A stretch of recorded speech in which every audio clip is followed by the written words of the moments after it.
¿Cuál ha sido la fractura expuesta más escalofriante que le haya tocado atender y cómo fue? Ok, me tocó cuando yo estaba haciendo la especialidad en Tamaulipas. A nosotros nos tocó recibir un caso que salió en la televisión de un coche bomba en casa de gobierno. La madre. ¿En qué año más o Entonces, menos? ¿En los años gloriosos? del 2012 más o Sí, ya, menos. güey. Bueno, nosotros, pues bueno, yo era residente, era R3. En la Ujú. residencia vas por grados, es como tipo militar. Contexto de mis huevos para las personas que no sepan qué significa R1, R2, R3. Doctora Bongles, por favor. Bueno, cuando uno entra a hacer una especialidad médica, depende de la especialidad, son los años. Entonces, el residente primer año es el R1, luego R2, R3, R4. Entre más grande eres de R, pues más poder tienes y vas mandando a los de abajo. También, no solamente es poder, sino que tienes mayor conocimiento y obviamente más responsabilidades, porque tienes a los Rs inferiores a tu cargo. Así es. Muy Entonces, bien, esa vez me gracias. tocó yo era R3, Ajá. estábamos nosotros de guardia, ese día llega un interno es un médico que está haciendo su internado, gritando, que necesitaba ayuda, que ocupaba un trauma. Pues esta chica había rotado con nosotros por el servicio de trauma. Salimos, viene, nos dice que había habido una explosión, su papá estaba ahí cerca La madre. y llegó con una fractura expuesta. ¿De cuál? O sea, ¿qué se le salió? Creo que era tibia y peroné. Pero Pero, o bueno, sea, que estamos ¿qué es? pierna, tobillo, Ajá. vaya. La fractura expuesta es una fractura, o sea, la ruptura del hueso donde el hueso se sale de la piel, se expone el La hueso, ma sale por la piel. Bueno, Bien padre. normalmente cuando esto pasaba, porque sí me tocó ese tipo de situaciones que estaba, pues la seguridad no muy bien, ¿sí? Nos mandaban llamar de urgencias, voceaban a los residentes de cirugía, de urgencias y de trauma, que nos presentábamos en urgencia. Ya sabíamos que iba a llegar como tipo película de guerra. Esa vez no nos vocearon, nosotros estábamos en la oficina, llega la chica, la interna, la doctora, ya salimos, le decimos que se calme, vamos a ver al papá que lo traía porque ya se lo trajo y obviamente traía una fractura expuesta. Apenas pasaron 5 minutos, va llegando una ambulancia y iba trayendo, no me acuerdo si eran federales o militares, pero venían con fracturas expuestas y con lesión de tejidos blandos. ¿Cuántas personas? Esa vez nos tocó recibir así, que yo me acuerdo porque después nos ocupamos con el que te voy a contar, fueron como 5. A la madre. Una Y ambulancia traían, sardina. A no, la no, no, madre. primero llegó una ambulancia Eran varias. y llegó uno con una fractura a nivel de fémur, o sea, fémur es el muslo donde estaba fracturado y había pérdida de tejidos blandos, o sea, estaba expuesto el hueso, no porque se saliera, sino porque no había piel. Luego, pues bueno, dejas a un residente con el paciente y luego llega la otra ambulancia con otra fractura parecida. Ajá. Y bueno, te vas dividiendo. A ver, tú el R2, vete con el interno. El R1, quédate aquí conmigo. Yo que soy el R3, me agarro un interno y vamos para allá. Viene mi R2, sí, porque yo me quedé con una de las fracturas de Ajá. pierna, que había pérdida de tejido. Viene y me dice, doctora, es que tienes que venir porque hay una fractura expuesta. Y yo, pues ya es R2, o sea, ya sabe manejar una fractura expuesta. Muchacho pendejo y luego. No, no, no, espérate, yo sí, bueno, sí pensé eso en ese momento de que, o sea, no manches, ya eres R2, ya el R1 hace los lavados mecánicos de las fracturas expuestas desde el primer año. Entonces ya de R2 ya eres como que máster en ¿Qué eso, es un ¿no? lavado mecánico? Un lavado mecánico es cuando llega una fractura expuesta donde el huesito se salió, Sí. bueno, tienes que pasarlo a lavarse en quirófano, Ok, ya. porque todo hueso que se expone, que sale, se considera infectado. Si no se pasa un lavado mecánico, hay una gran posibilidad que ese hueso se infecte, va a ser una osteomielitis, que es una infección de hueso, y la osteomielitis, el problema es que son infecciones muy tardadas que a veces pueden terminar en amputación. Entonces, tienen que pasarse al lavado Yo me mecánico. estoy traumando.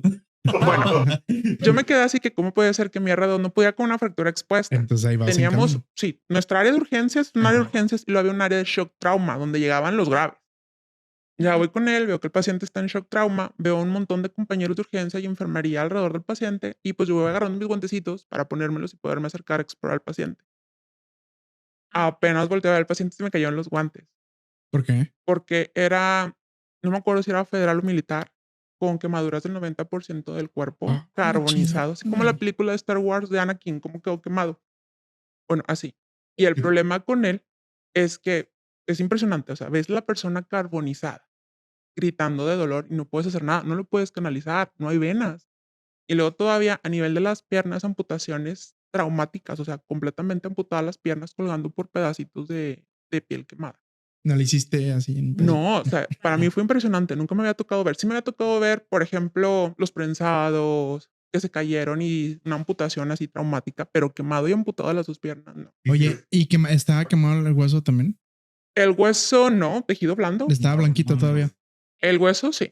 Ok. Entonces ahí dice, se te cayeron los guantes. Los guantes, y los ¿dónde? calzones también. A todos se me cayó casi. Bueno, Lo que le también. dije a mi R2 es, ve y tráeme el R4. O sea, el que estaba por arriba de mí en Auxilio. poder. ¿En cuánto tiempo tuviste que reaccionar y armar Yo todo tu plan apenas- de No, contingencia? ¿cuánto tiempo tuvimos minutos? Es que en realidad ya cuando tú eres R superior, ya te tocó varias experiencia de eso. Entonces tú ya sabías, el R1 aquí, R2 acá, el interno se viene conmigo, el interno ve y ayúdale acá. Y ya por lo menos los internos ya los preparamos para que por lo menos se ayudaran a poner vendajes y férulas. Entonces tú dejabas uno aquí, uno acá, uno allá. El R4 pues a veces está descansando la residencia porque los demás estamos trabajando. Yo le dije a mi R2, te me vas y me traes al R4. Baja el R4, obviamente también cagado, porque cómo puede ser que un R3 no pueda con una fractura expuesta. Y venía diciendo cosas, dije, voltea, y ve el paciente, pum, igualito, trae al externo. El externo es el médico encargado de la guardia. O sea, ya él que tiene Don experiencia. No chingón. mames, güey. Y bueno, ¿Por qué? ¿y en qué acabó? Bueno, esa noche dijimos que fue un rojo amanecer. Normalmente en el hospital donde yo estaba eran 4 quirófanos, uno para gine, y normalmente gine a veces se robaba otro quirófano porque salían con, es que el niño se puede morir, y te bloqueaban toda la cirugía. Y esa vez nos tocó entrar los 4 quirófanos, ginecología no se asomó en toda la noche y les tomamos el quirófano de gine y toda la noche estuvimos pasando a los pacientes al lado mecánico, entre cirugía y trauma, y a veces nos tocaba entrar trauma y cirugía al mismo tiempo. Y así nos la aventamos. De hecho, al día siguiente, normalmente cuando tienes una guardia, tienes que hacer los ingresos, tienes que poner las indicaciones para el día siguiente y todavía presentas clase en la mañana. Al que le toca clase, le toca exponer la clase. Esa vez llegó el maestro titular de enseñanza. No había clase, no había indicaciones, no hicimos nada porque toda la noche nos la pasamos desde el R4 hasta el R1 en quirófano con los internos. ¿Y qué pasó, doctora, con el Bueno. paciente? El paciente, lamentablemente cuando hay una situación ahí, parece como en las películas, hay códigos. Código rojo, código amarillo, código verde y código negro. Como en la película de Pearl Harbor de que Más o menos, sí, a sí, huevo, de hecho. a huevo. No, y es, o sea, nosotros ya estamos acostumbrados porque en cierta forma, vaya, lo que agradezco en mi residencia es que me tocó ver muchas cosas y cómo actuar en ese tipo de situaciones. Y aquí afortunadamente en Monterrey no me ha tocado.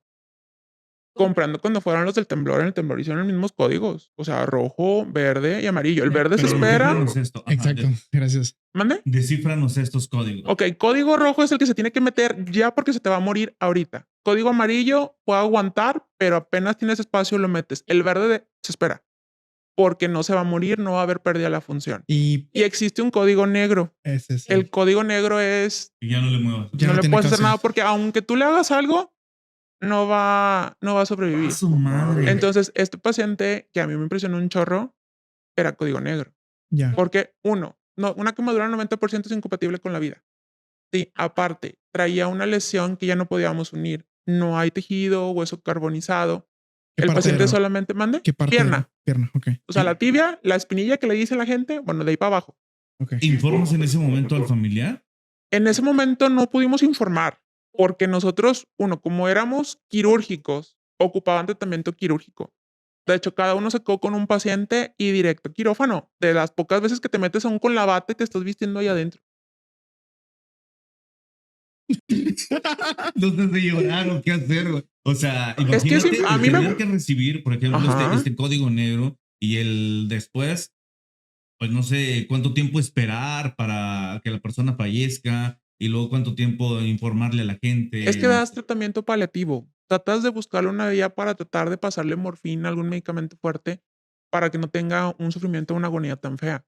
Pero en realidad, vaya, ese tipo de pacientes, cuando vienen con una lesión ya muy, muy grave, el entrar, bueno, en ese momento que pasó esa situación, porque no solamente llegaron esos, empezó a llegar más gente con lesiones menores que también ocupaban pase quirófano. Ujú. El meterlo es bloquear, ¿sí? Porque esa sala se considera contaminada y vas a quitarle un espacio de quirófano a una persona que aún puede salvar.